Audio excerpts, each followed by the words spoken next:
Mulai dalam 3, 2, 1. Dewan ini percaya Bank Sentral harus menetapkan batas pengeluaran pemerintah. Terkait mosi debat kali ini, Dewan Juri yang terhormat, saya selaku tim pembuka pemerintah akan membawa mosi debat kali ini dalam keterkaitannya dengan sistem stabilitas keuangan. Sebelum itu saya akan menjelaskan terkait dengan sistem stabilitas sistem keuangan adalah suatu kondisi yang memungkinkan sistem keuangan nasional yang berfungsi efektif dan efisien serta mampu bertahan terhadap kerentanan internal dan eksternal, sehingga alokasi sumber pendanaan atau pembiayaan dapat berkontribusi pada pertumbuhan dan stabilitas perekonomian nasional. Nah, mengapa saya membawa stabilitas sistem keuangan pada mosi debat kali ini, Dewan Juri yang terhormat? Perlu kita ketahui bahwa pentingnya stabilitas sistem keuangan adalah memiliki peranan penting dalam sistem perekonomian negara. Sebagai bagian dari sistem perekonomian, sistem keuangan berfungsi mengalokasikan dana dari pihak yang mengalami surplus kepada pihak yang mengalami defisit. Apabila sistem keuangan tidak stabil dan tidak berfungsi secara efisien, pengalokasian dana tidak akan berjalan lancar dengan baik sehingga dapat menghambat pertumbuhan ekonomi. Pengalaman menunjukkan ketika sistem keuangan yang tidak stabil, terlebih lagi jika mengakibatkan terjadinya krisis, maka memerlukan biaya yang sangat tinggi untuk meningkatkan krisis keuangan untuk menjadi sistem keuangan yang stabil. Nah, bagaimana peran Bank Indonesia dalam meningkatkan stabilitas keuangan? Nah, peran Bank Indonesia memiliki sistem otoritas moneter di mana Bank Indonesia tidak saja menjaga stabilitas moneter namun juga stabilitas sistem keuangan, dan dalam hal ini perbankan dan sistem pembayaran. Keberhasilan Bank Indonesia dalam menjaga stabilitas moneter tanpa diikuti oleh stabilitas keuangan tidak akan banyak artinya dalam mendukung pertumbuhan ekonomi yang berkelanjutan. Dewan Juri yang terhormat, saya ibaratkan seperti stabilitas moneter dan stabilitas keuangan itu ibarat dua sisi mata uang yang tidak dapat dipisahkan. Kebijakan moneter yang memiliki dampak yang signifikan terhadap stabilitas keuangan, begitu pula sebaliknya. Stabilitas keuangan merupakan pilar yang mendasari efektivitas kebijakan moneter. Sistem keuangan merupakan salah satu alur transmisi kebijakan moneter, sehingga bila terjadi ketidakstabilan keuangan, maka transmisi kebijakan moneter tidak dapat berjalan secara normal. Sebaliknya, ketidakstabilan moneter secara fundamental akan mempengaruhi stabilitas sistem keuangan akibat tidak efektifnya fungsi sistem keuangan. Nah, inilah yang melatar belakangi mengapa stabilitas sistem keuangan juga merupakan tugas dan tanggung jawab Bank Indonesia sendiri. Muncul pertanyaan di benak-benak masyarakat Indonesia, bagaimana Bank Indonesia dalam memelihara stabilitas sistem keuangan? Saya akan menyebutkan 5 besar peran Bank Indonesia dalam menjaga stabilitas sistem keuangan Indonesia. Itu yang pertama, Bank Indonesia memiliki tugas untuk menjaga stabilitas moneter antara lain melalui instrumen suku bunga dalam operasi pasar terbuka. Dalam hal ini, Bank Indonesia dituntut untuk mampu menetapkan kebijakan moneter secara tepat dan berimbang. Hal ini mengingat bahwa gangguan stabilitas moneter memiliki dampak langsung terhadap berbagai aspek ekonomi. Kebijakan moneter melalui penerapan suku bunga yang terlalu ketat akan cenderung bersifat mematikan kegiatan ekonomi. Begitu pula sebaliknya. Oleh karena itu, untuk menciptakan stabilitas moneter, Bank Indonesia telah menetapkan suatu kebijakan yang disebut dengan Inflation Targeting Framework. Yang kedua, Bank Indonesia memiliki peran vital yang menciptakan kinerja lembaga keuangan yang sehat, khususnya perbankan. Dalam hal ini, penciptaan kinerja lembaga perbankan yang seperti itu dilakukan melalui mekanisme pengawasan dan regulasi. Seperti halnya di negara-negara lain, sektor perbankan memiliki bangsa dan yang dominan dalam sistem keuangan. Oleh sebab itu, kegagalan di sektor ini dapat menimbulkan ketidakstabilan keuangan dan mengganggu sistem perekonomian. Untuk mencegah terjadinya hal tersebut, sistem pengawasan dan kebijakan perbankan yang efektif haruslah ditegakkan. Selain itu, disiplin pasar harus melalui kewenangan dalam pengawasan dan pembuatan kebijakan serta penegakan hukum yang harus dijalankan. Bukti yang ada menunjukkan bahwa negara yang menerapkan disiplin pasar memiliki stabilitas sistem keuangan negara yang kokoh. Sementara itu, upaya penegakan hukum dimaksudkan untuk melindungi perbankan dan stakeholder serta sekaligus mendorong kepercayaan terhadap sistem keuangan.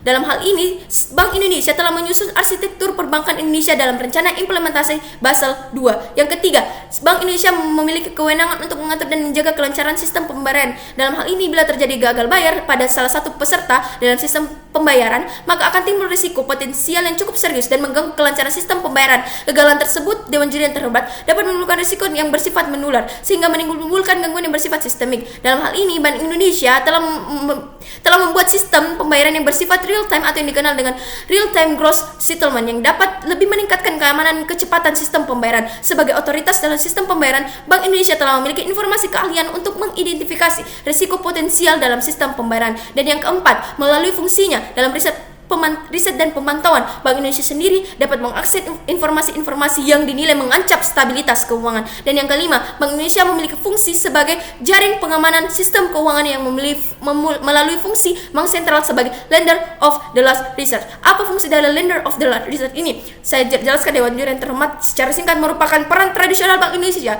Bank Indonesia sebagai bank sentral dalam mengelola krisis guna menghindari terjadinya ketidakstabilan sistem keuangan.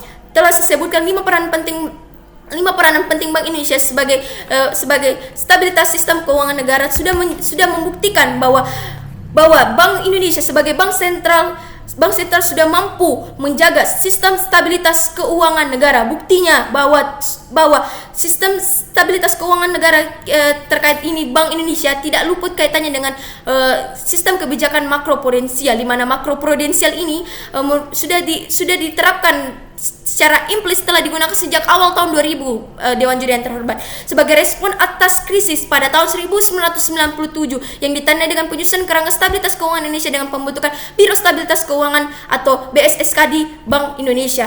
Dapat disimpulkan bahwa Bank Indonesia di sini sudah mampu telah aktif mengkomunikasikan hasil pemantauan atas stabilitas sistem keuangan secara semesteran. Hasil tersebut dituangkan dalam laporan yang dikenal dengan nama Kajian Stabilitas Keuangan ataupun KSK. Dalam perjalanannya, kemampuan Bank Indonesia dalam menjaga stabilitas sistem keuangan telah diakui secara internasional Dewan Juri yang terhormat. Dewan Juri yang terhormat, seperti terlihat dalam keberhasilan Bank Indonesia telah memperoleh penghargaan sebagai the best systemic and prudential regulator pada acara The ASEAN Banker Annual Leadership Achievement Award yang diselenggarakan pada 25 April 2012 di Bangkok. Penghargaan tersebut merupakan bentuk apresiasi atas kemampuan Bank Indonesia dalam mengarahkan industri perbankan Indonesia untuk menerapkan aturan berstandar internasional serta kemampuan merespon gejolak perekonomian global pada saat krisis, mampu menghindari terjadinya risiko sistemik. Nah, perlu yang kita ketahui bahwa kebijakan makroprudensial sendiri ini adalah merupakan kebijakan Bank Indonesia yang ditetapkan dan dilaksanakan untuk mencegah dan mengurangi risiko sistemik, mendorong fungsi intermediasi yang seimbang dan berkualitas, meningkatkan efisiensi sistem keuangan dan akses keuangan dalam menjaga stabilitas sistem keuangan serta mendukung stabilitas moneter dan stabilitas sistem pembayaran.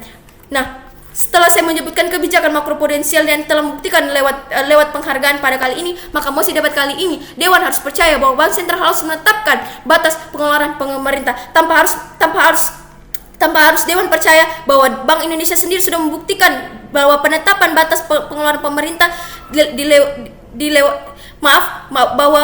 bahwa batas pengeluaran pemerintah sendiri sudah dibuktikan Bank Indonesia sendiri lewat sistem stabilitas keuangan menghasilkan sistem perekonomian yang stabil. Maka perlu itu kita tidak perlu pertanyakan lagi apakah Dewan harus percaya bahwa kita perlu tahu bahwa Bank Indonesia sendiri sudah menetapkan pembatasan sistem pembayaran sendiri sudah dari awal, sudah dari kebijakan makroprudensialnya sendiri, yaitu kebijakan makroprudensial Bank Indonesia sudah membuat suatu stabilitas sistem keuangan di mana sistem stabilitas keuangan itu sudah dibuktikan pada tahun 2000 yang dimana terjadi krisis keuangan pada negara, dan Bank Indonesia sendiri telah mengangkat sistem keuangan negara tersebut menjadi sistem yang stabil. Maka dari itu tim oposisi tidak dapat membuat argumen yang dapat membantah argumen dari tim pemerintah pembuka kali ini. Saya tim pemerintah pembuka mengakhiri pidato kali ini. Sekian.